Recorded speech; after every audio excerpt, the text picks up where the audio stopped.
আসসালামু আলাইকুম। আজকে আমি আপনাদের সামনে উপস্থাপন করছি ইসলামের ইতিহাসে মসজিদ নির্মাণ।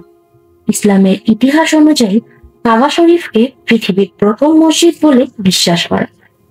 তবে আধুনিক অর্থে প্রথম মসজিদ হলো মদিনার কুবা মসজিদ, যা নবী মুহাম্মদ সাল্লাল্লাহু আলাইহি ওয়াসাল্লাম হিজরতের সময় মদিনার উপকণ্ঠে নির্মাণ করেন। এরপর তিনি মদিনা নগরীতে মসজিদে নববী নির্মাণ করেন, যা প্রাথমিক মুসলিম সম্প্রদায়ের কেন্দ্র ছিল। এবার প্রাচীনতম মসজিদ সমূহ। কাবা। মুসলিমদের বিশ্বাস অনুযায়ী হযরত ইব্রাহিম আলাইহিস সালাম কাবাঘর নির্মাণ করেন, যা পৃথিবীর প্রথম মসজিদ। এবার রয়েছে মসজিদ কুবা। নবী মুহাম্মদ সাল্লাল্লাহু আলাইহি ওয়াসাল্লাম মক্কা থেকে মদিনায় হিজরতের পর মদিনার উপকণ্ঠে কুবা পল্লীতে এই মসজিদটি নির্মাণ করেন। এটি ইসলামের ইতিহাসে প্রথম নির্মিত মসজিদ হিসেবে স্বীকৃত। ইতিহাসে সবচেয়ে ফজিলতপূর্ণ ও মর্যাদা সম্পন্ন মসজিদ তিনটি: মক্কার মসজিদুল হারাম, মদিনার মসজিদে নববী ও জেরুজালেমের মসজিদুল আকসা। এরপর হলো মসজিদে কুবা। এই মসজিদে নামাজ আদায় করলে এক উমরা সমতুল্য সওয়াব। আল্লাহর রাসূল সাল্লাল্লাহু আলাইহি ওয়াসাল্লাম নবুয়ত লাভের পর এটি ইসলামের ইতিহাসে নির্মিত প্রথম মসজিদ। আপনাদের জেনে রাখার সুবিধার্থে এই মসজিদের সংক্ষিপ্ত পরিচিতি ও ইতিহাস তুলে ধরা হলো। ইসলামের প্রথম মসজিদ। মসজিদে কুবা ইসলামের ইতিহাসে প্রথম নির্মিত মসজিদ।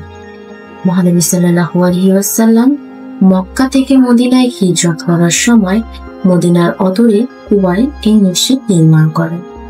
এর আগে মক্কায় এর কোনো মসজিদ নির্মাণ করেননি।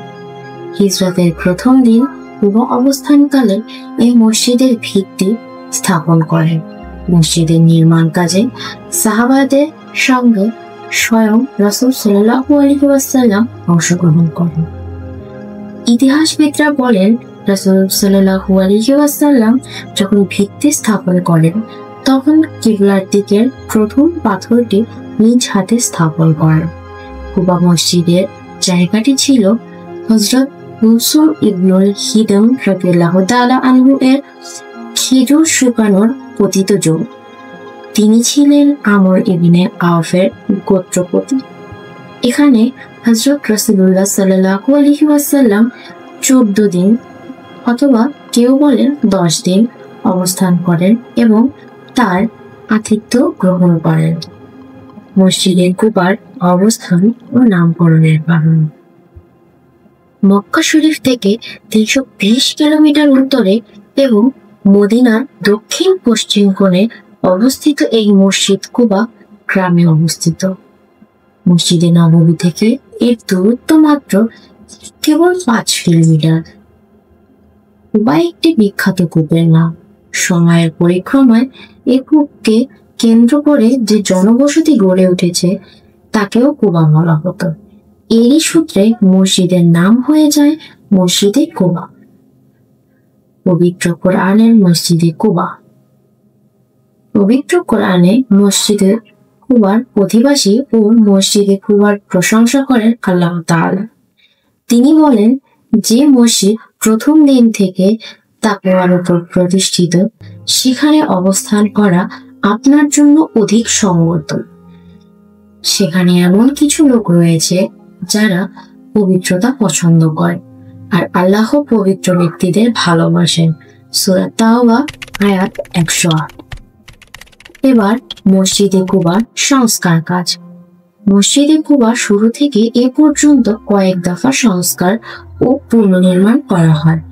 নবীর আমলের পর ইসলামের তৃতীয় খলিফা হযরত উসমান রাদিয়াল্লাহু তাআলা আনহু তার খেলাফতকালে মসজিদে কুবার সংস্কার ও পুনর্নির্মাণ করেন। এরপর বিভিন্ন সময়ে আরো বেশ কয়েকবার এই মসজিদের পুনর্নির্মাণ ও সংস্কার করা হয়। উমর বিন আব্দুল আজিজ রাদিয়াল্লাহু তাআলা আনহু, ওসমানী সুলতান দ্বিতীয় মাহমুদ ও তার ছেলে প্রথম আব্দুল মাজিদ প্রমুখ শাসকরা মসজিদে কুবার সংস্কার কাজ করেন। 135 হিজরিতে আবু ইয়ালি আল হোসাইনি কুবা মসজিদ সংস্কার করেন। তিনি মসজিদের মিহরাব তৈরি করেন।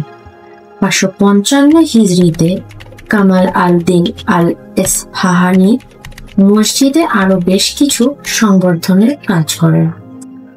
পরবর্তী সময়ে 671, 733, 840 ও 881 হিজরিতে ওসমানী সাম্রাজ্যকালে মসজিদটি সংস্কার করা হয়।